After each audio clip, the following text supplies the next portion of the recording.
Welcome to future research study centre Salem. உங்கள் அன்புடன் வரவேற்கிறது. இன்னும் நம்ம என்ன பகுதி பார்க்க இருக்கோம்னா, அதாவது யூஜிடெட் பிஆர்டி தமிழ் அழகு ஒன்றில் என்ன தலைப்பு அப்படின்னா, பட்டதாரி ஆசிரியருக்கான நியமன தேர்வு அழகு ஒன்றில் முக்கியமான பாடத்தலைப்பு தான் பார்க்குறோம். இன்று நம்ம பார்க்க இருக்க பாடத்தலைப்பு பேச்சு மொழியின் தோற்றம் வளர்ச்சி.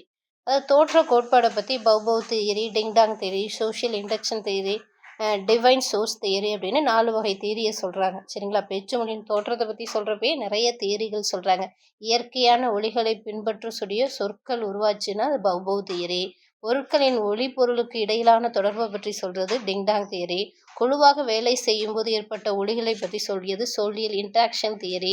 மொழியை ஒரு தெய்வீக பரிசாக கருதும் கோட்பாடு சொல்கிறது டிவைன் சோர்ஸ் ஆஃப் தியரி அப்படின்னு பேச்சு மொழியின் தோற்றத்தை பற்றி சொன்னால் இந்த கோட்பாடெல்லாம் சொல்கிறாங்க. சரிங்களா? அப்போ வளர்ச்சி நிலைன்னு பார்த்தா ஆரம்ப காலத்தில் சைகை மற்றும் எளிய ஒலியாக இருந்தது. பின்னாடி எப்படி இருக்கான், உணர்ச்சியை வெளிப்படுத்தும் ஒலிகளாக ஓ ஓ அப்படின்னு மாறி இருக்கு.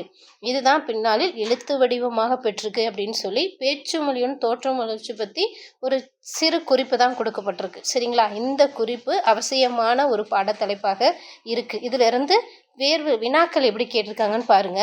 இது நேரடி வினாக்கள் கிடையாது. சரிங்களா? அதிலிருந்து தியரிலாம் நம்ம படிப்போம். அந்த தியரியிலிருந்து கேட்கப்பட்ட வினாக்கள், அதுக்கப்புறம் இலக்கணம் சார்ந்த வினாக்கள் தான் இங்கே கொடுக்கப்பட்டிருக்கு. ஒரு குறிப்பிட்ட காலத்தில் குறிப்பிட்ட ஒரு வகை மக்களால் அல்லது ஒரு வகை மனிதனால் இவ்வாறு பேசப்பட்டது என்று ஆராயும் மொழியியல் துறையை என்னன்னு கேட்குறாங்க. அந்த மொழியியல் துறையை என்னன்னு விளக்கம் கேட்குறாங்க. அந்த மொழியியல் துறைக்கு பேர் என்னன்னா விளக்கமுறை மொழியியல். ஒரு குறிப்பிட்ட காலத்தில் குறிப்பிட்ட ஒரு வகை மக்களால் அது ஒரு மனிதனால் இவ்வாறு பேசப்பட்டது என்று ஆராயும் மொழியியல் துறைக்கு என்ன பேரு? விளக்கமுறை மொழியியல். அதற்கடுத்து பாருங்க, ஓகேங்களா, ல வல்லினலகரம், நடுலகரம், சிறப்பு லகரம் என்று 3 ஒலிகளும் என்னன்னு கேட்குறாங்க. இதை பிரிவழி ஒலிகள் அப்படின்னு சொல்றாங்க. பிரிவழி ஒலிகள். நலிபு வண்ணம் என்று தொல்காப்பியரால் குறிக்கப்படும் எழுத்து, நலிபு வண்ணம்னு சொல்லக்கூடிய தொல்காப்பியர் சொல்லக்கூடிய எழுத்து என்ன எழுத்து அப்படின்னா ஆயுத எழுத்து தான் நலிபு வண்ணம்னு சொல்றாங்க. சரிங்களா?